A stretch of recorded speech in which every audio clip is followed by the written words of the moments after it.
barang bukti ya, barang bukti yang dikumpulkan oleh penasihat hukum, semua dokumen-dokumen itu kalau nggak salah 34. Jadi dokumen-dokumen pernyataan A, pernyataan B, kemudian pemilik drone print ya, yang menyatakan bahwa tweet saya tuh tidak sama sekali berpengaruh pada jagat itu. Justru ada tweet-tweet siapa yang berpengaruh tuh ada di situ gitu. Salah satu barang bukti yang itu riset ya.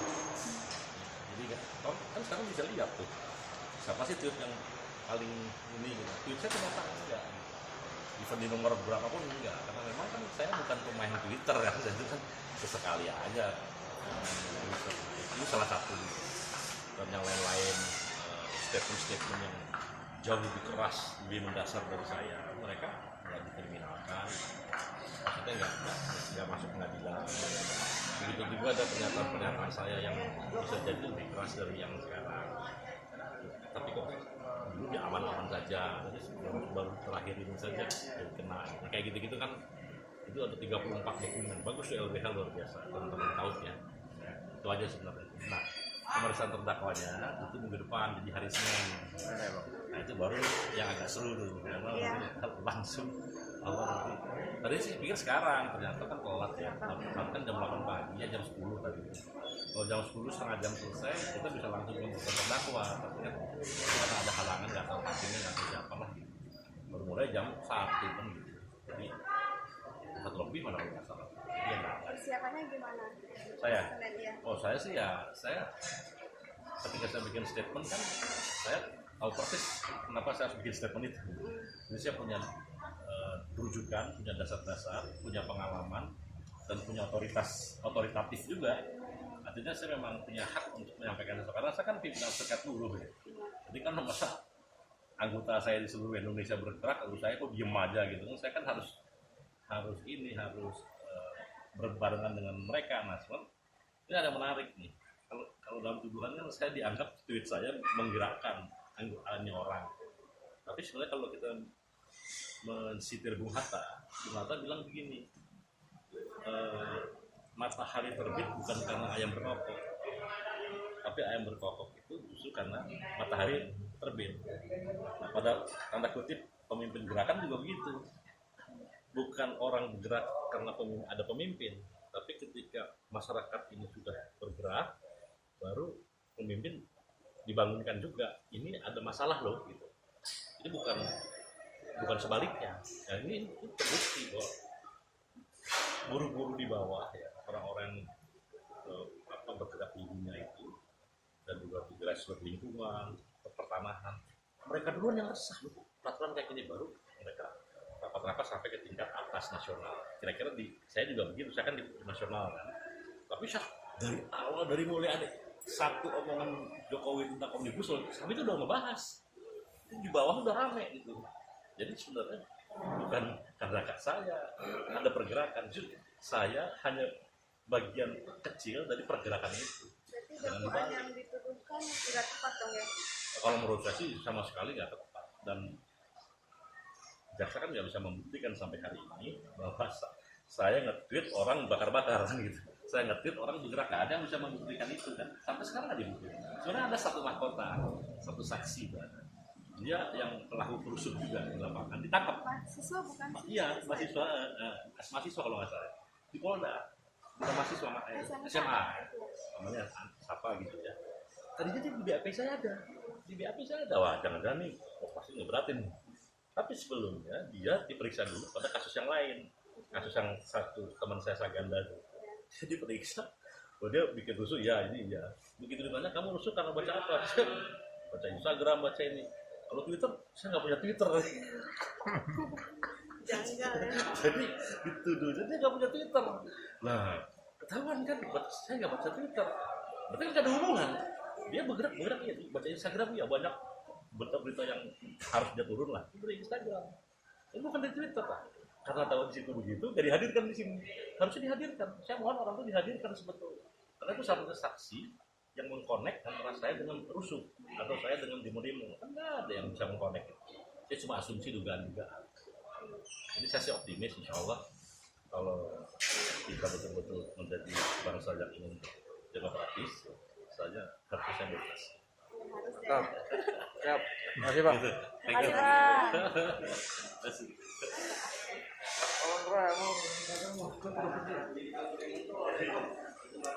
Pak Ari.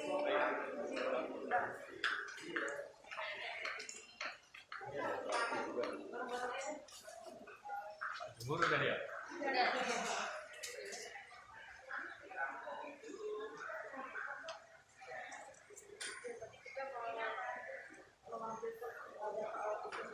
Ada sebanyak 54 Dokumen. dokumen yang kita ajukan ke hakim ya, untuk meringankan Pak Jumhur. Apa aja? Untuk membuktikan bahwa Pak Jumhur tidak bersalah, gitu ya. Dan dakwaannya itu Dokumennya tidak apa aja? terbukti. Ya. Yang pertama sih dokumennya ada analisis drone and threat, analisis digital, pantauan di media sosial, Twitter, Facebook, dan sebagainya, yang ditulis oleh Bapak Faisal Fahmi, Bapak. Jadi karena beliau ini tidak bisa hadir langsung ke persidangan, jadi akhirnya beliau ini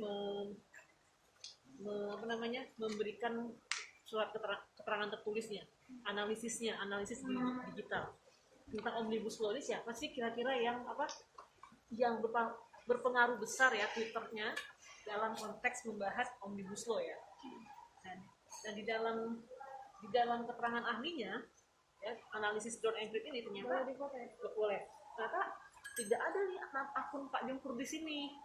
Nah, ini kan kuat. Ini analisis bukan kami yang bikin ya, tapi ada ahli yang bikin ya, ahli analisis drone and threat digital di media sosial.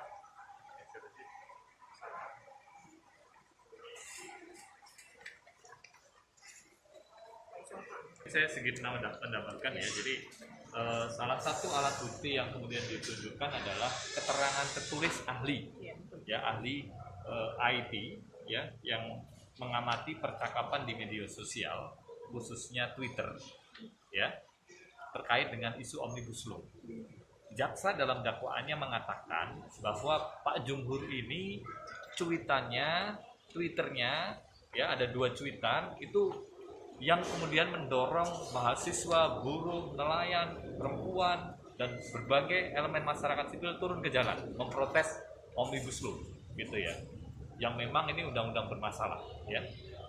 Nah, tetapi setelah kemudian dicek oleh ahlinya, ya di percakapan media sosial khususnya Twitter, nama Pak Jumhur, Twitter Pak Jumhur itu tidak masuk dalam radar percakapan yang kemudian mempengaruhi media sosial pada waktu itu. Antara kurun waktu di bulan Juli sampai Agustus, bahkan sampai dengan Oktober ketika kemudian dilakukan penangkapan.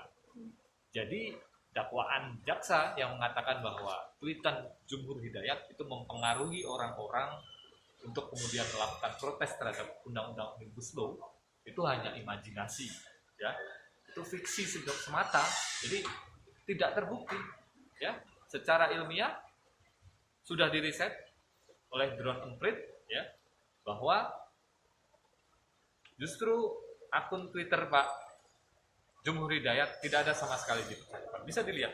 Ini ada top 60 influencer ya yang posting terkait dengan omnibus law. Di dalam top 60 ini tidak ada nama akunnya Pak Jumhur di sini, Jumhur Hidayat. Ini nggak ada. Akun yang paling berpengaruh di sini kita bisa lihat @pukat_UGM. 25.000 retweets, ya kan? Sebenarnya kan Pak Jumhur cuma berapa retweets loh, gitu. Yang dibuktikan ke jaksa membuktikan bahwa akun yang Pak Jumhur ini postingannya cuma ada 300-an retweets. Lalu hanya karena postingan itu dituduhlah dia sebagai memprovokasi, ya kan? Sementara kalau kita lihat analisisnya beda jauh. Jadi rekan bisa cek, tidak ada nama akun Jumhur Hidayat di sini, gitu ya. Ya. Ini juga gitu ya. Ini cuitan paling banyak kelihatan. Ya, cuitan paling berpengaruh itu siapa sih? Terlihat juga di sini ternyata banyak dari Dandi Laksono.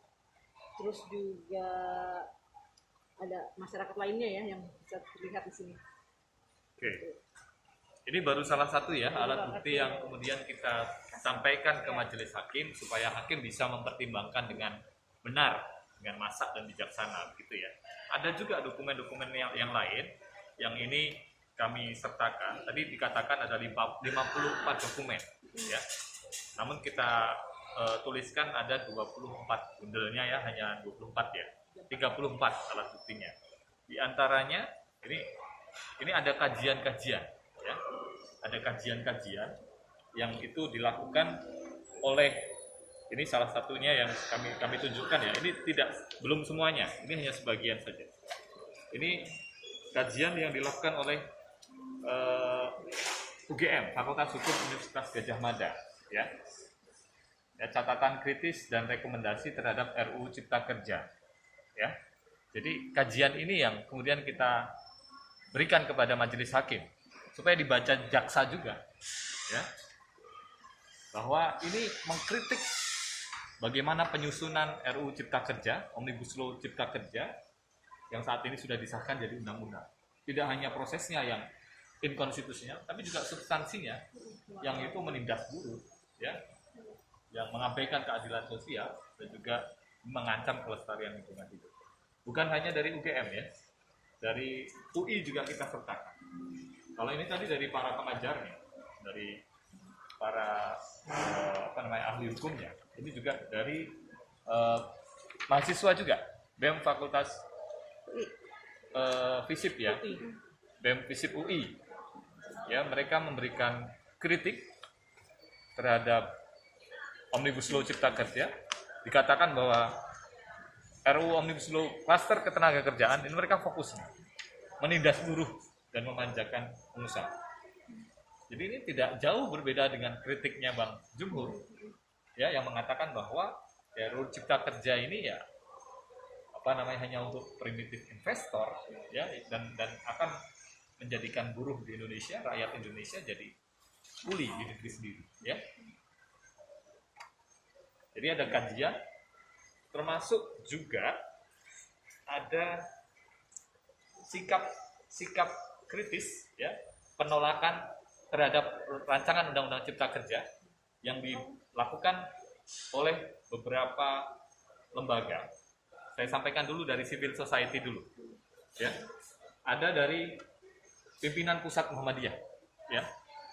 Di tanggal 8 Juni 2020 pimpinan pusat Muhammadiyah memberikan surat kepada Presiden Republik Indonesia, kepada pimpinan Dewan Perwakilan Rakyat ya, yang pada intinya mengatakan bahwa RUU Omnibus Law Cipta Kerja ini tidak partisipatif ya. RUU Cipta Kerja tidak sejalan dengan nilai-nilai moralitas konstitusi, pelindungan kedaulatan rakyat, termasuk juga pemenuhan hak ekonomi, sosial, dan budaya.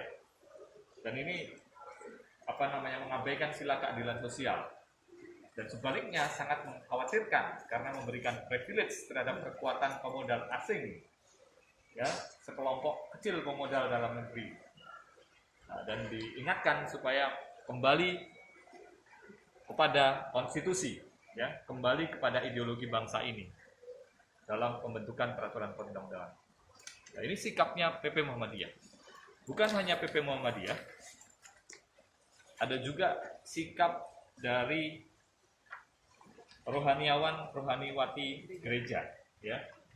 Nah, ini kita sampaikan ya, Omnibus Law Cipta Kerja ini mengancam, mengabaikan lingkungan hidup dan keadilan sosial. Sekali lagi ini juga kritik yang nadanya sama, pesannya sama dengan apa yang disampaikan oleh Bang Jumhur Hidayat. Jadi bukan hanya dari PP Muhammadiyah, tapi juga dari rohaniawan, rohaniwati gereja, para pendeta ya. Ini yang bertanda tangan ada 104 ya, nama-nama penanda tangan. Dengan narah hubung ini ada 45 orang ya. Ada Pak Pendeta Adventus Nadabdab ya, dan lain-lain. Jadi sikap dari dua lembaga keagamaan, salah satunya PP Pengurus Pusat Muhammadiyah. Itu kita sampaikan kepada majelis hakim. termasuk bukan hanya dari civil society, dari masyarakat sipilnya, termasuk juga dari lembaga negara ya yang dibentuk pasca reformasi. Pertama, Dewan Pers. Dewan Pers mengirimkan menyampaikan siaran pers terkait dengan rencana pengesahan RUU Cipta Kerja ya. Ini ternyata bertentangan dengan kemerdekaan pers. Dan ini disampaikan ya kepada DPR dan juga kepada pemerintah, tapi secara terbuka ya. Ini disampaikan kritiknya. Sampaikan kritiknya terhadap rancangan Undang-Undang Cipta Kerja. Baik itu secara proses maupun secara substansi. Sekali lagi, ini menunjukkan bahwa RUU Cipta Kerja yang dibentuk melalui konsep Omnibus Law bermasalah, sangat bermasalah. Ini baru Dewan Pers, belum lagi kemudian ada Komnas HAM. Komnas HAM juga menyampaikan keterangan pers yang sama, bahkan tegas sikapnya RUU Cipta Kerja Omnibus Law agar tidak dilanjutkan. Kalau kita baca lagi, substansinya juga tidak jauh beda. Secara prosedur maupun substansi, inkonstitusional, mengancam kedaulatan rakyat, ya. Dan ini akan berbahaya untuk keadilan sosial dan juga pelestarian lingkungan hidup. Ya, jadi itu kawan-kawan beberapa alat bukti. Jadi ini hanya beberapa alat bukti dari 34 dokumen yang kita serahkan kepada majelis hakim yang pada intinya mengatakan bahwa ya ingin menunjukkan bahwa dakwaan jaksa penuntut umum kepada Bang Jumhur ya itu hanya imajinasi ya, dan tidak terbukti dalam persidangan ini. Dan kami ingin menunjukkan bahwa faktanya dan kebenarannya adalah RUU Cipta Kerja itu adalah undang-undang yang buruk, inkonstitusional ya, mengancam keselamatan rakyat, keadilan sosial, dan membahayakan kelestarian lingkungan hidup di Indonesia.